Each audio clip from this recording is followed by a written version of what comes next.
గుంటూరు జిల్లా కొండపాటూరు పోలేరమ్మ జాతర వైభవంగా సాగింది. సిరిమానోత్సవానికి జిల్లా నలుమూలల నుంచి భక్తులు తరలివచ్చారు. వేలాది మంది ఊరేగింపులో పాల్గొన్నారు.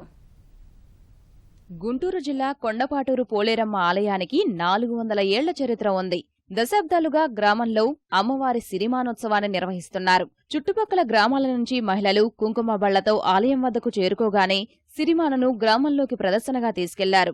అమ్మవారికి ప్రతిరూపంగా భావించే మేకపిల్లను సిరిమాను చివరలో ఉంచి ఊరేగించారు.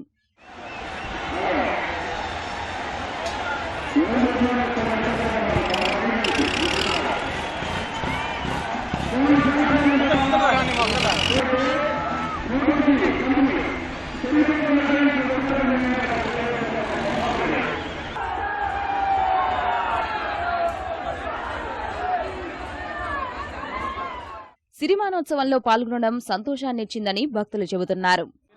నేను 2 ఇయర్స్ నుంచి వస్తున్నానండి. తెలిసిన వాళ్ళ ద్వారా ఇక్కడ అమ్మవారు చాలా మహిమ గల ఆవిడంటే ఇక్కడికి వచ్చాము. ఇక్కడికి వచ్చినాక నాకు అనిపించిందండి ఆవిడ అమ్మవారు కాదు మా అమ్మ అని. ఆ ఉద్దేశంతోనే ప్రతి సంవత్సరం ఇక్కడికి వచ్చి ఇక్కడికి అమ్మవారికి అన్ని కార్యక్రమాలు నిర్వహిస్తున్నాము. మా అమ్మ వాళ్ళకి 5 సంవత్సరాల దాకా పిల్లలు లేరు. అమ్మవారి దగ్గరకు వచ్చినాక పిల్లలు పుట్టాం మేము. ఇంకా అప్పటి నుంచి మేము 30 సంవత్సరాల నుంచి వస్తానే ఉన్నాం. అనుకున్న కోరికలన్నీ నెరవేరుతున్నాయి. 15 రోజుల పాటు వివిధ రూపాల్లో ఉన్న పోలేరమ్మకు పూజలు నిర్వహించారు. ఇవాళ అమ్మవారి ఉత్సవాలు ముగుస్తాయి.